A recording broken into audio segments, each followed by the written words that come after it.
right, so welcome to Math 383. This is lecture 29. And so what I want to do today is I want to finish talking about some applications of complex analysis and number theory. This is a vast subject, and as I mentioned, this was the inspiration for a lot of results in complex analysis, trying to prove these results about number theory. And so if you want to see more, there are two videos. I'm not quite sure why it's so blurry over there. Hopefully it will not stay. There we go. All right. Which goes into a lot greater detail. And of course, I'm happy to meet with you and discuss in much greater detail these applications, the types of problems people look at. A lot of these results were actually done by students in the small REU program. All right, so last time we talked about the Pavlovian response to any situation where you see a product after taking a class with me is to take the logarithm.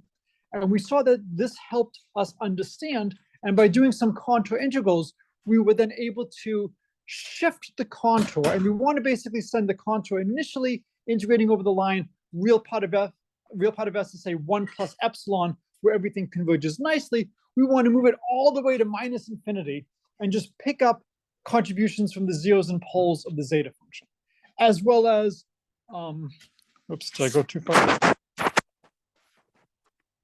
As well as initially we had x to the s, but now instead of x to the s, I'm instead putting this function phi of s. So last time, of course, phi of s was just x to the s divided by s.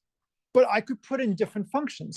And the idea is by putting in different functions, I can get different information out. And some functions will be better than others. Ideally, we'd love to be able to put in very specific functions here. It turns out we do not know enough to evaluate the integrals with the ideal functions. And so we have to do the best we can. And so now what happens is when I do my shift, rather than getting x to the row over row every time I get a zero or a pole, I'm going to get basically phi of rho. So if phi is a nice function, I'm going to get a weighted sum over the zeros and the pole of the Riemann zeta function.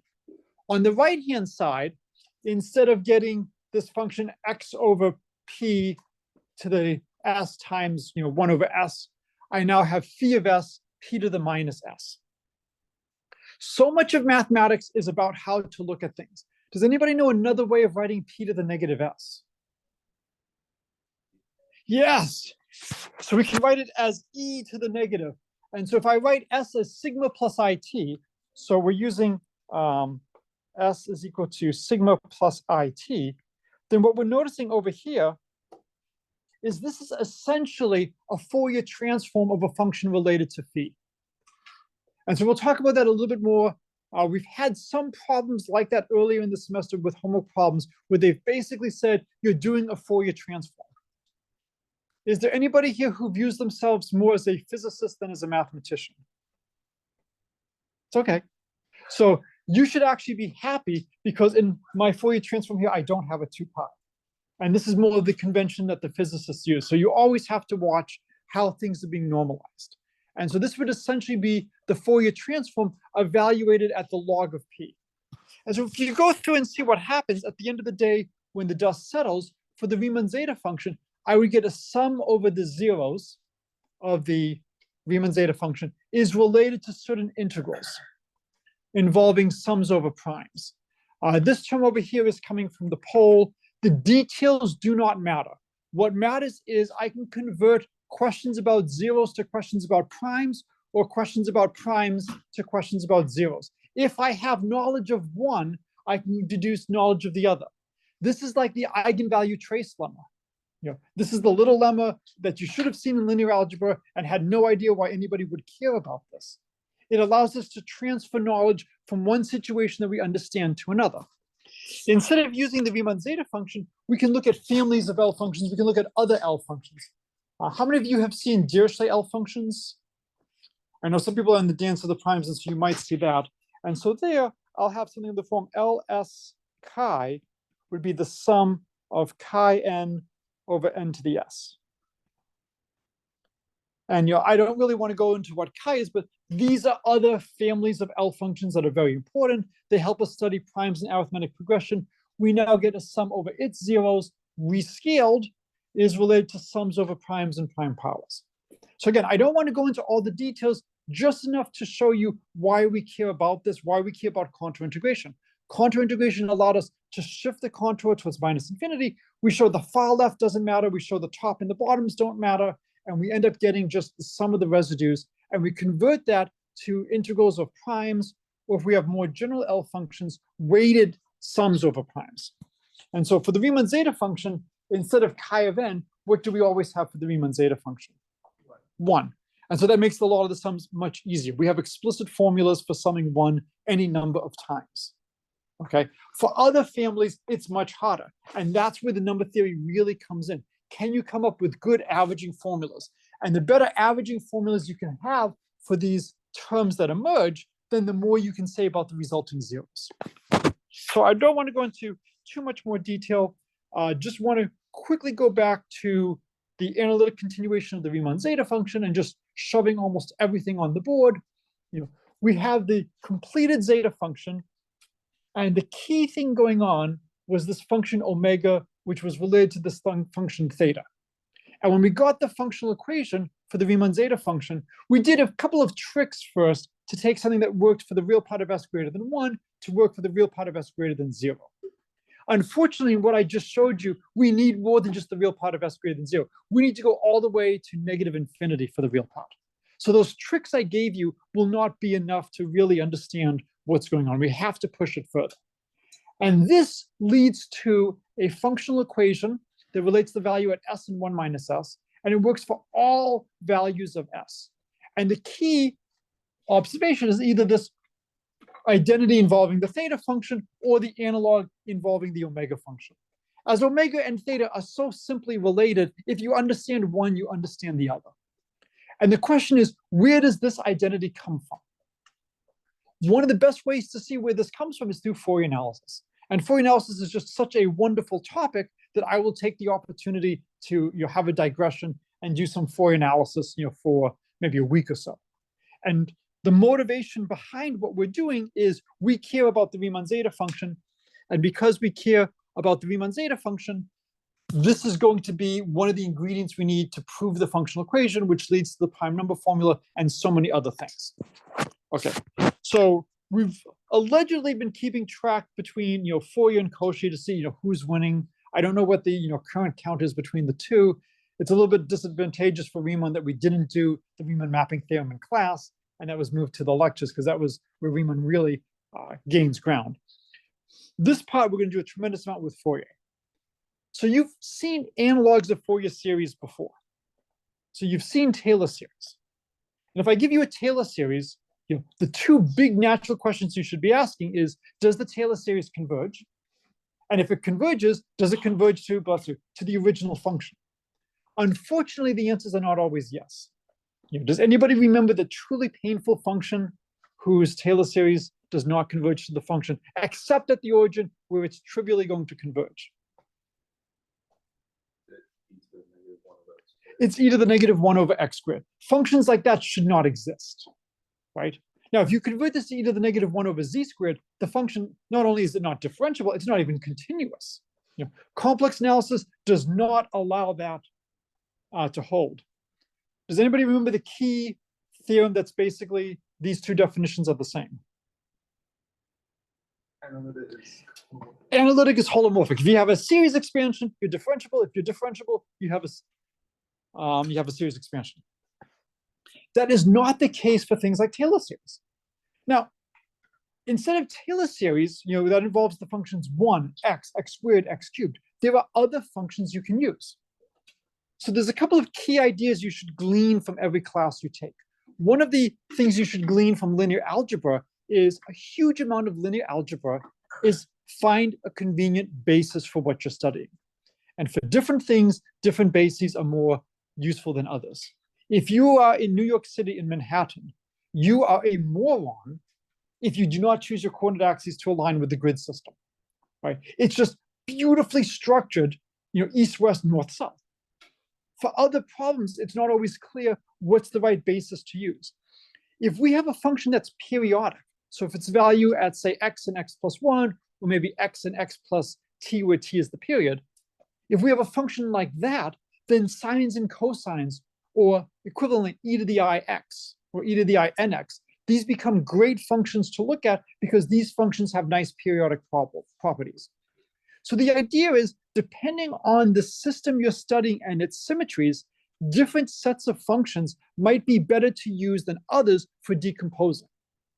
For a lot of things for calculus, Taylor series are nice. We can do a linear approximation.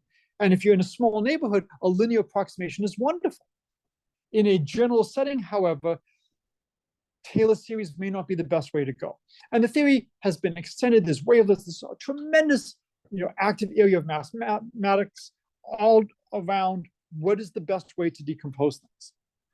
If you ever enjoy watching streaming video, you will know exactly how important it is to decompose video quickly and send just a small amount of information, and then have the computers on the other end quickly repopulate what you should be seeing.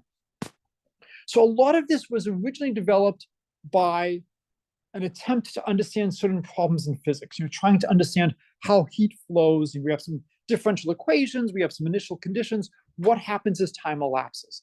And Fourier was able to solve a lot of these problems with the series that now bear his name.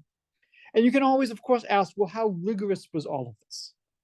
And this is where things get a little tricky as to how do you put the subject on a firm background and basis. All right. So I want to start off with the inner product or the dot product. Hopefully everybody has seen this for two vectors, that if we take the dot product, we just multiply the elements component-wise, but we take the complex conjugate of the second. Now, if your vectors are real valued, this is no problem. The reason we do this is we don't want the dot product of a vector with itself to ever be zero, right? Else, if I did say 1i dotted with 1i, I don't want to get 1 squared plus I squared, which would be 0. So if we choose the dot product with the complex conjugate in the second component, we won't have that problem. We'll always have the dot product of a non-zero vector with itself will be a positive number. Has everybody seen the dot product like this? Or is at least willing to pretend that they've seen it? Excellent. Thank you. Have you seen the analog of this for the dot product of functions? Has everyone seen dot products of functions? Okay, so let's quickly try to motivate a dot product of functions from dot products of vectors. So let's say I give you a function f, then without loss of generality, where should my function f be defined on? 0, 1, right? I mean, as long as it's any finite interval, I can always rescale to make it 0, 1. If it's 0, infinity, then I have to do some kind of limiting argument. And so let's assume it's just 0, 1 for now. So I can associate to f the following vector. Let's make it f of 0 over n, f of 1 over n, dot, dot, dot, f of n minus 1 over n, f of n over n. And similarly for g. And then I will define, let's be extremely pedantic, I'll put a little sub n on my dot product for like the nth approximation to be the sum, k goes from 0 to n, of f of k over n, g k over n, and take the complex conjugate of that. Who likes this definition?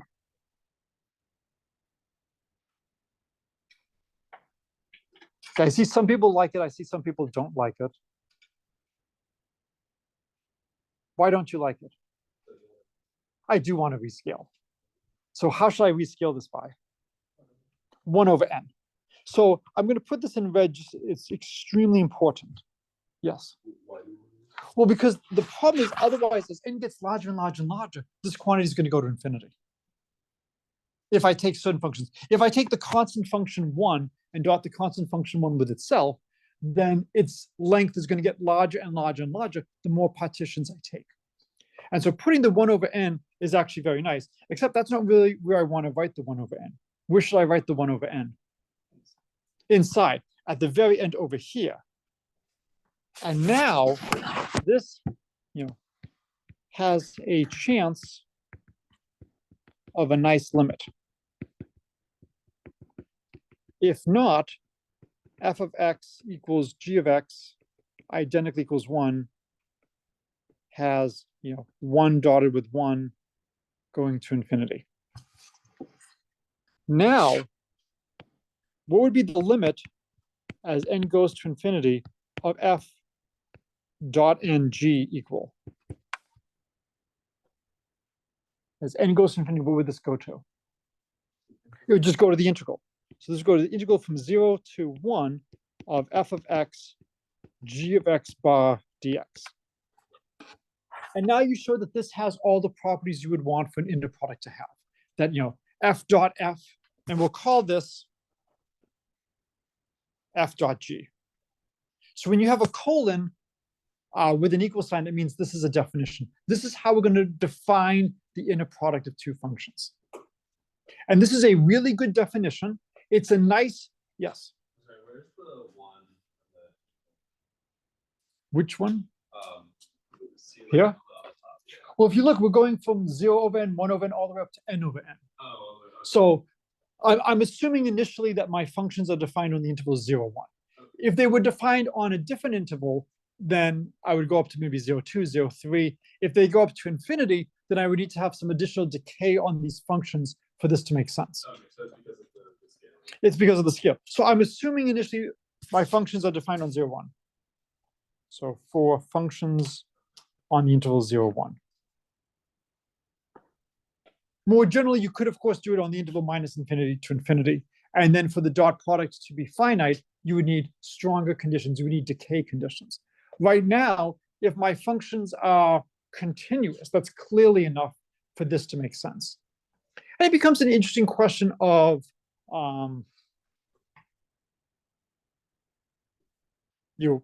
which functions are going to be now perpendicular to which functions. So you can actually talk about what does it mean for a function to be perpendicular to another. Do you think physically 90 degrees?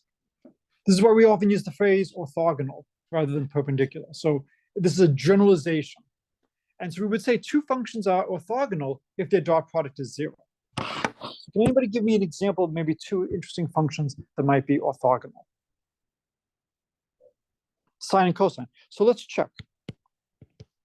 Let's look at the integral from 0 to 1. I'll do sine of 2 pi x and cosine 2 pi x dx. Anybody know how we can integrate this? Is it like a 2 sine? So one way is we can use the double angle identity. How else could we do it?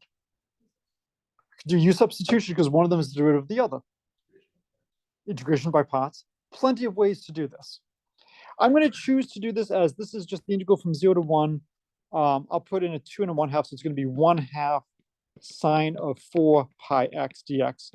Because from that, it's clear that this integral is going to be 0. Because, yes? Or I want the functions to be perpendicular. If I just did sine of x and cosine of x, I wouldn't be integrating over a whole period. If I wanted to do sine of x and cosine x, what should I integrate from 0 to 2 pi? And this is one of the lovely features of the subject. Yeah. Am I working on the interval 0, 1? Am I working on the interval 0, 2 pi? Doesn't really matter which one you are, as long as you're consistent. And so we will get that this is equal to 0. And then more generally, what about sine 2 pi nx and cosine 2 pi mx? When are they in different directions? Is it true that if I take any sine and any cosine, are they always orthogonal? If I take two cosines, are they orthogonal if they don't have the same m? Now, if I took two ones that were the same, I'd be integrating the square of a function that's clearly going to be non-zero. And then you just want to make sure, maybe I need to normalize so that they have unit length. So how many of you remember the orthonormal systems? This is where all the vectors are mutually perpendicular and they all have length 1. Well, if they don't have length 1, you can always just rescale and it's not that big of a deal. So this is working with sines and cosines. You could also work with, or you could work with the set e to the 2 pi I n x, where n goes from minus infinity to infinity. And instead of working with sines and cosines, I can work with exponentials. I can write any cosine as a difference of two exponentials. Same thing with the sines. Conversely, I can write exponentials in terms of cosines and sines. E to the ix is cosine x plus I sine x. So it doesn't really matter if I want to work with cosines or sines or if I want to work with exponentials. Sometimes one is more convenient than the other. And just like linear algebra, the quest is always to figure out which is the one that's going to be the easiest to work with. Okay, so let's let f and g be continuous functions on 0, 1. Then you can show that the inner product of f and f is greater than or equal to 0 and equals 0 if and only if f is identically 0. Would this be true if f was not continuous?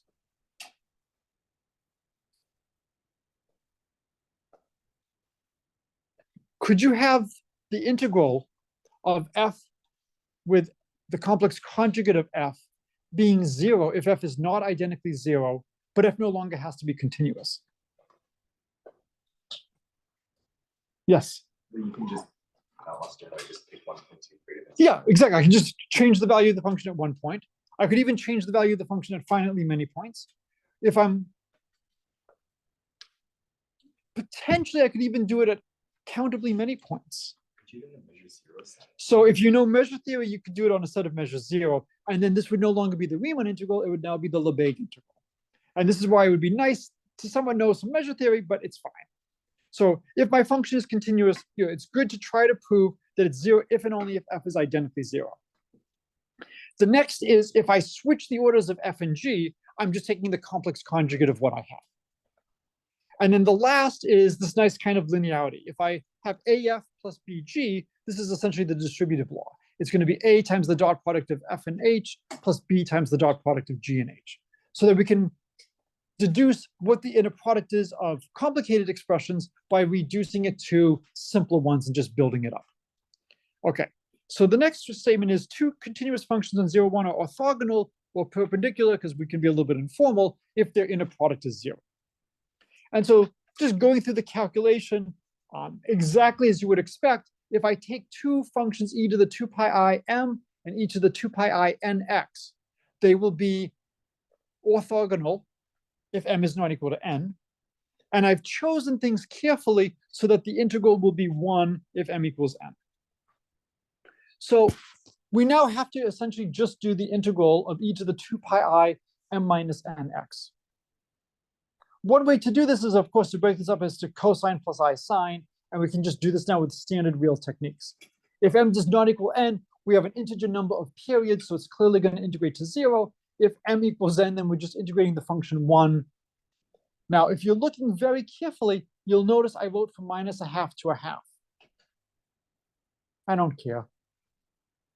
I can integrate from -1/2 to 1/2. I can integrate from 0 to 1. I could integrate from where else? 1 to 2, right? As long as it's a consecutive interval of length 1, I can choose any one. Sometimes it is convenient to have the interval -1/2, 1/2. If the action is happening at 0, when you do it from 0 to 1, you now have the action happening at the boundary of how you're writing things down. And so sometimes it's more convenient, if everything is periodic, to just shift and write it from -1/2 to 1/2 if the action is happening at 0, so that you don't have 0 at the end. So what number is very, very close to 0? Give me a number very, very close to 0. Epsilon, okay, good. And give me another number that's really, really close to 0 on the interval 0, 1 when I wrap around. 1 or 1 minus epsilon. So you've got to be careful that when you're periodic, what's close to 0?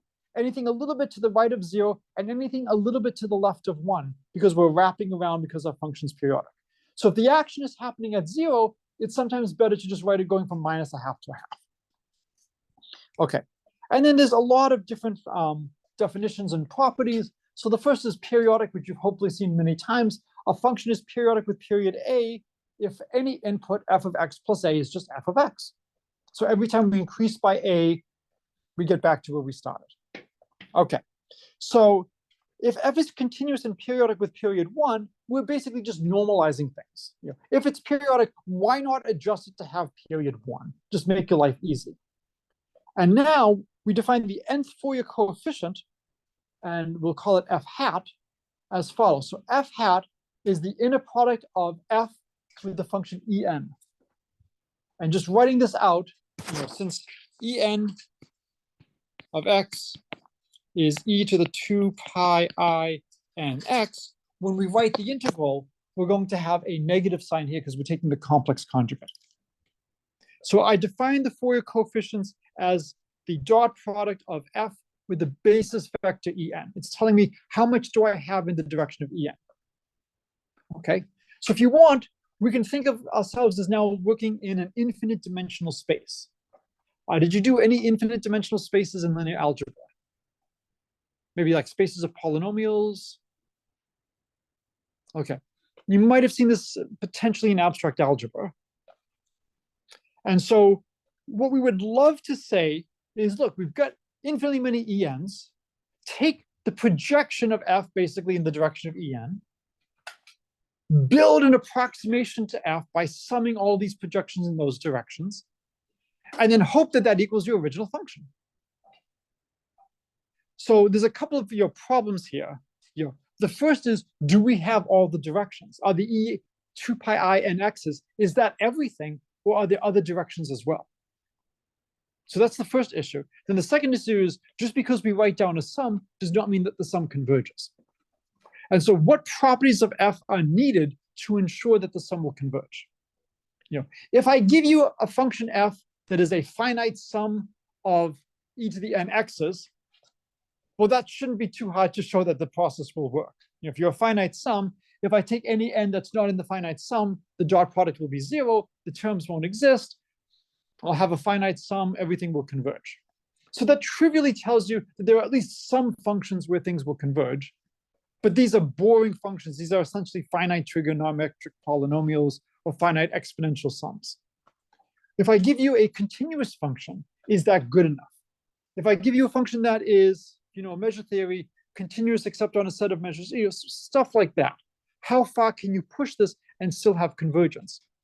And then there are different types of convergence you can have.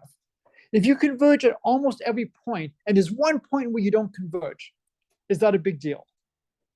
You converge everywhere but one point. And so we can have stuff like that, unfortunately, where it converges everywhere but at one point. And so you can then talk about other ways of convergence. One of the things you can do is you can look at the integral of your function minus your series expansion. And does the integral of that absolute value tend to 0? Or maybe the integral of the absolute value squared tend to 0? And so depending on your notion of convergence, it's much easier to prove certain things converge.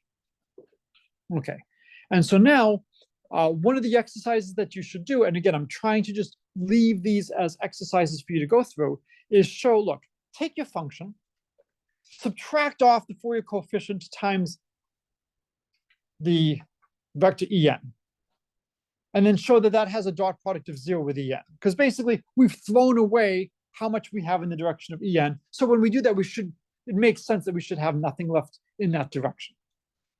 So that's just a good exercise to just make sure you're comfortable with the definitions of Fourier transforms and everything. Okay, so now things get a little bit more interesting. So now what I want to do is I want to define the nth partial Fourier series. And so I'm going to just sum from negative n to n of f hat of n times en x. So basically, I'm doing a symmetric sum. And for each little n, I calculate the Fourier coefficient. I multiply my direction by that. I add that all up. For every finite big N, this sum exists. And then the hope is that somehow, for appropriate choices of f, this will converge to the original function. And this is going to be one of the key ingredients in our proof of the transformation identity for theta or omega, that this process does work. Waxing philosophical for a moment, there are lots of things in life we would love to prove, and most of the time we're not able to do it. So what we do, it's really not as bad as it sounds, it's called lowered expectations. Right? Rather than proving what you want to do, is there something easier that you can prove? And the answer is yes. there's something a lot easier to prove than the Fourier series converges to the function. We can prove a weighted Fourier series converges to the function with a lot less work. Let's do that. And then it turns out that in many situations, that's good enough. And so this is a big theme in modern number theory. Rather than looking at the object you want, is there a weighted version that's easier to study? With the Riemann zeta function, it turns out when you do this contour integral, we get a sum not of 1 for all the primes less than or equal to x, but a sum of log p for all primes less than or equal to x. It's easier to count weighted primes. Now, the weights don't change that much. Log p is a very slowly growing function. And by using partial summation, we can remove those weights. And so we're going to see something very similar here, that it would be wonderful to prove things about the Fourier series. We're going to prove something about related series. Okay, and then just for some notation, if you haven't seen it before, did you talk about LP norms in real analysis? Okay, so the LP norm is I integrate my function f of x, I take its absolute value to the pth power, and then I take 1 over p power of the integral. And that's the LP norm of a function. So what this means is some functions might have an LP norm that's finite for some p, but not finite for other p. If your function is blowing up, if p is large, you're going to make the blow up even worse. If you're going off to infinity, there can be issues as well. And so we'll talk a little bit later about what these different spaces look like. What does it look like for a function to have a finite L1 norm or a finite L2 norm? Those are the ones that are used most frequently. So the first big exercise is here's a bunch of things to try to prove. The first is a generalization of what we had from the previous slide, where in the previous slide, we subtracted off just the nth component and showed that the dot product was 0. Well, now what we're saying here is, look, instead of just subtracting off the last one, subtract the first, all the ones from minus big N to big N, and show that that's equal to 0. All right. The next one is to show that, does anybody else see this in purple? Yeah. Okay, it's not in purple on my notes here. And just at my age, I'm always just making sure I'm not going crazy or anything like that. But okay, you are seeing purple. Okay, this was your chance to really get me. But okay, so that the absolute value of f hat of n is less than or equal to the integral of the absolute value. Yeah. Okay. Yes, and there's a, so maybe that's the closing purple. Okay. And are people seeing this from different angles in the room? Okay. Is the one purple? The one. Yeah, that one is purple and that one is purple. And then these are these are brown, and that one over there is purple as well. Yes. Mhm. If this is the only thing I don't understand about today's lecture, I'm quite happy because there's a lot of technical stuff. So for this one, the way you would prove this is you just take the definition of f hat of n, so it's the integral of f of x, put the absolute value inside the integral. If you put the absolute value inside the absolute value of an integral is less than or equal to the integral of the absolute value because you lose all cancellation. I strongly urge you to do the proof carefully and show that this is correct. All right, the next one is Bessel's inequality, which we'll discuss later. It says that the sum of f hat n squared in absolute value is less than or equal to f dot f. The next one is the Riemann-Lebesgue lemma, and this is a nice one for Riemann, is that if the L2 norm f dot f is finite, then as n goes to infinity or negative infinity, the Fourier coefficients go to 0. This holds for more general f. It doesn't have to be L2. The proof gets a little bit harder. So a lot of times, the more inclusive you want the proof to be, the more work you have to do. But it tells you that for good functions, the further down you go, the smaller eventually the coefficients will become. The coefficients will be going to 0. Now, as soon as you know they're going to 0, the next question is, well, how quickly will they go to 0? And this is where the last property is really nice. If f is differentiable k times, then if you integrate by parts, you can show that the nth Fourier coefficient in absolute value is at most 1 over n to the k up to some multiplicative constant. So the double less than sign means that there is some constant such that for all n sufficiently large, this is thus equal to some constant over n to the k. Yes. Does the fourth one just follow from the third one? Because So if you know the third one, then you would immediately be able to deduce the fourth. Yes. As long as if you prove the third, yes. The question is, of course, can you prove the fourth without proving the third? is it possible? I would have to check as to whether or not you can. Going from the third to the fourth is the easiest, but this formula does not hold if the function is not square integrable. And the Riemann-Lebesgue lemma does hold when the function is not square integrable. So it is possible to prove 4 without using 3. You are correct that the simplest proof of 4 is to just deduce it immediately from 3. For 5, you just integrate by parts. And so I strongly urge you to go through, do the integration by parts. The general philosophy here is the more differentiable your function is, the smoother it is.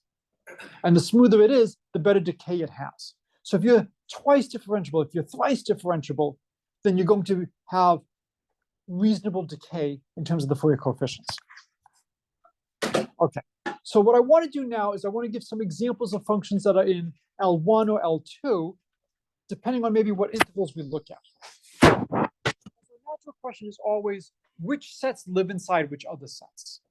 So can somebody give me a function on 0, 1 that may not be integrable?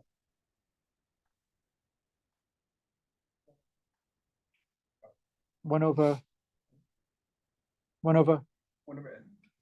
1 over n? The integral from 0. Okay, 1 over x. Sorry. Okay, 1 over x. so 1 over x is not going to be integrable. So if we look at the integral of, let's say, 1 over x to the r dx, it's infinite for what values of r? Well, I'm writing it as 1 over x to the r. Oh, sorry.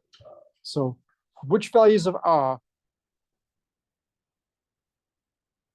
is it going to be infinite?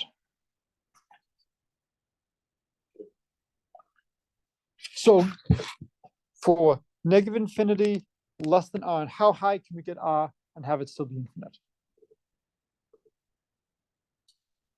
1. So all up to and including 1. So as long as we have r between negative infinity and 1, this integral is going to be plus infinity. It's going to be finite for r greater than 1.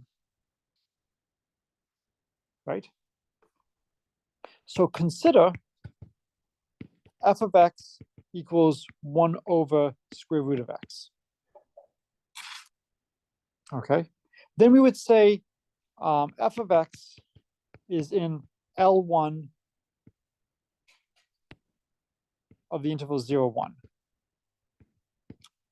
As the integral from 0 to 1, the absolute value of f of x dx is less than infinity. But f of x is not in L2 of 0, 1. As the integral from 0 to 1 of f of x squared dx equals infinity. Why is it infinite for all the way up to negative? What if r is just negative 1? Well, From 0. oh, wait, did I flip the order? I think it should be from 0 to 1. Wait, maybe I flipped the order.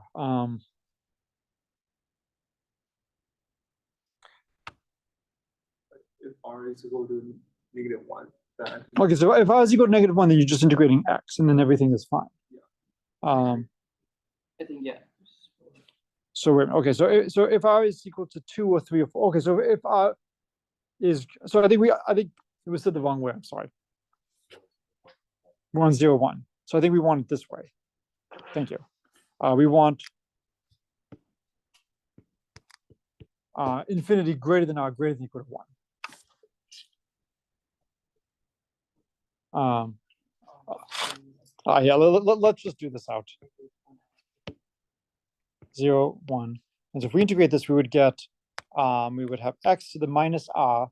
So it's going to be 1 minus r over 1 minus r, 0, 1. So basically, if 1 minus r is negative, it's going to blow up, right? So the integral is going to be something like x to the 1 minus r. So if r is greater than or equal to 1, it's going to blow up, right? So if r is greater than or equal to 1, it's going to blow up. If r is less than 1, then it's going to be fine. And that's why when I take r equals 1/2, I see that the integral is fine, but the integral of f squared is not fine. So what this tells us is L1 of 0, 1. Well, let's do it this way. So the function is in L1, but it's not in L2. Yes?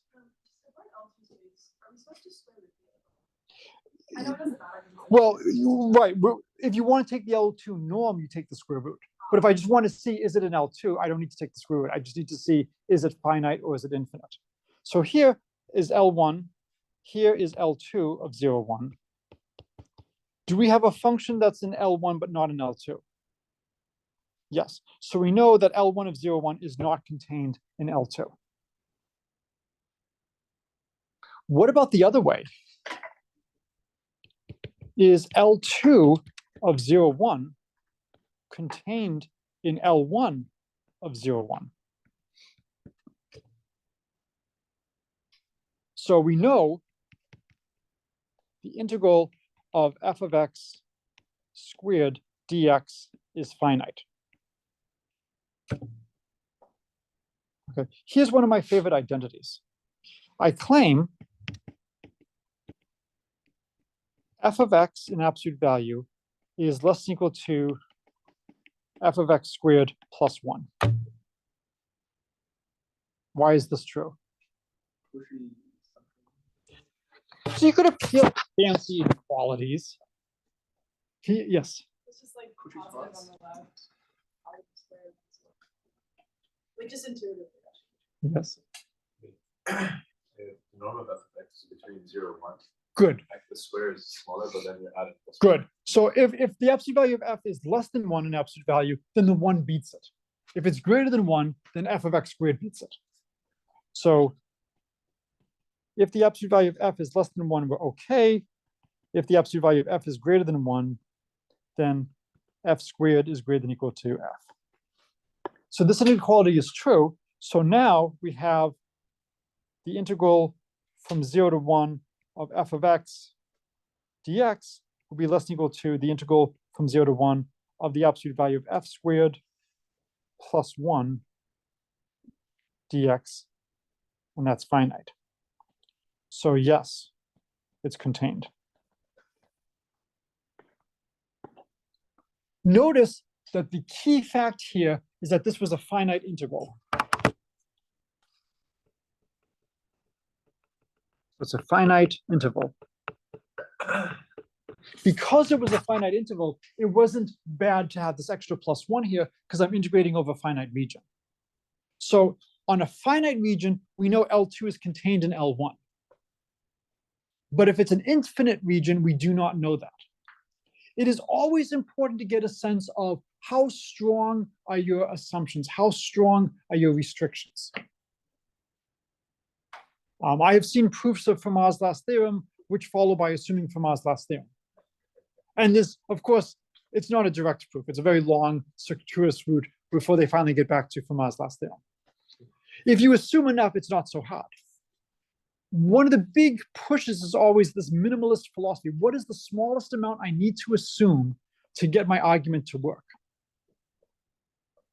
When I was an undergraduate, I was very upset every time we made simplifying assumptions. I wanted things proved in as much generality as possible. Then I went to grad school and I started doing real mathematics. I'm like, well, of course my function is infinitely differentiable. Why wouldn't my function be infinitely different? Because I wanted to use this to do things. So it is valuable to have things proved in as great generality as possible. But if you're not really working in that field, most of the time, your functions have nicer properties which lead to simpler proofs. It is good to have a sense of what's going on, which spaces live in which space, which is a stronger assumption, being in L1 or being in L2. Well, we just showed that there are functions in L1 that are not in L2 of 0, 1, but every function that's in L2 of 0, 1 is in L1. So which is the stronger assumption, being in L1 or being in L2? Yes. Yes. So if I tell you it's L2, it's a subset of L1. It's got some additional properties. So I wouldn't be surprised if things work nicer for L2 functions than L1 functions. Now, this was all on the interval 0, 1. You could ask, what goes on if I now look at the interval, say, minus infinity to infinity? Could I have functions that are in L1 but not L2 or vice versa? This argument completely breaks down that L2 is contained in L1 if I'm now on the interval minus infinity to infinity. So again, I strongly urge you to try to do some of these calculations yourself and get a feel for the different spaces, get a feel for how strong things are. Okay, so we've got a couple of minutes left. I want to talk about some things from probability language, this notion of an approximation to the identity. So in physics, we don't seem to have too much trouble, at least formally, of talking about a point mass. If you think about a point mass, it has no length, no width, no height, but it has a finite mass and it has an infinite density. So if you look at nothing plus infinity for the density and then nothing again. We want an analog of this in mathematics. Now, if you want to be able to work with nice continuous functions, we're not going to be able to go from 0 to infinity and back down to 0. So what you do is you smear things out a little bit. And so what we would consider is maybe a sequence of functions. And so I'll do it at 0. And so maybe here's my initial function. Oops. So here's maybe my initial function. And then my next function might be a little bit higher and then decaying a little bit faster. And then my next one might be even higher and decaying even faster. And so I can look at a sequence of functions like this. And I'll choose it so that all of them have area under their curves of 1. So think of it as a probability distribution. They all have area under the curves of 1. But as I go deeper and deeper in my sequence, so here's F1, here's F2, here's F3, or I guess I'm using A here, A1, A2, A3. As I go deeper and deeper into the sequence, it's going to become more and more peaked. So as I move just a little bit further away from 0, things are going to be crashing down. And so I want the following 3 properties. I want for each x and n, I want an of x to be non-negative. Okay, not a big deal. I want the area under the curve to be 1. Okay, again, not a big deal. And then the last is that if I fix any delta strictly between 0 and 1/2, then as n goes to infinity, the area under an of x from delta to 1 minus delta goes to 0. So basically, if I just throw away the stuff near the origin, if I take any sufficiently small interval, eventually the mass is going to be smaller than anything you want. You want to be less than 1,000, I know how far to go. You want to be less than 1,000,000, I know how far to go. And so instead of doing it delta to 1 minus delta, I could look at the interval negative 1/2 to 1/2, and then just throw away an interval centered at 0. How do you know the peak is at 0, not at 1? Well, again, if I'm looking at a periodic function, that would be the same. Oh, right. And You so, assume the period is 1. right. And so again, the way I'm defining things here, it's a little bit easier if we do the interval from -1/2 to 1/2. And then we're going to have the peak in the center. And so what we're saying is, if we do it like that, if I take any small interval of size delta, you tell me an epsilon ahead of time, and I can choose n so large that as long as I'm not integrating between minus delta and delta, the amount of probability that's left over becomes negligible. Now, it turns out that these functions are easy to find. So assume f of x is a probability distribution.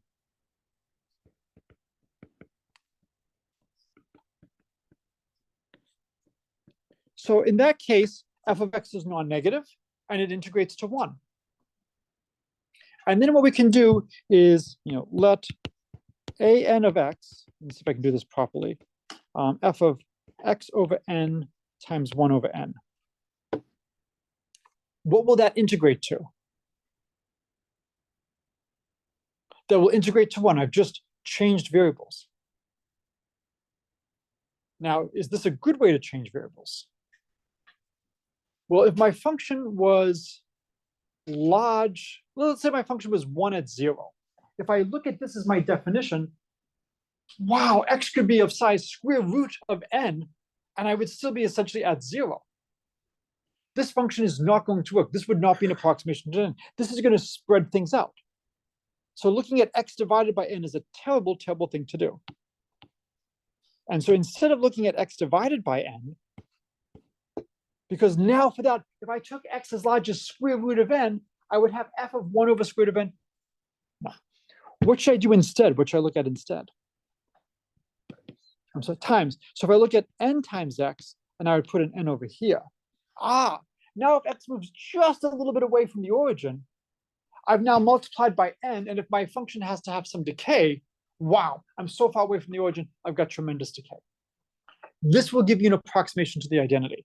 And we often take f is the standard normal. That's a great choice to make. Yes? Like, I guess, how do you know, like, your function has some decay, like, for every... Well, because we're assuming that the function is a probability distribution, the integral exists, so it has to be decaying at infinity. So the mass at infinity has to be going to 0. It could have places where it spikes up. I am not saying that point-wise it goes, but the sets on which it becomes large has to be getting smaller and smaller. You're taking big n to infinity. Big N to infinity. So we'll talk more about this on Wednesday, but as an exercise, try to prove for a nice probability distribution that this will be an approximation to the identity. So this is a good place to stop.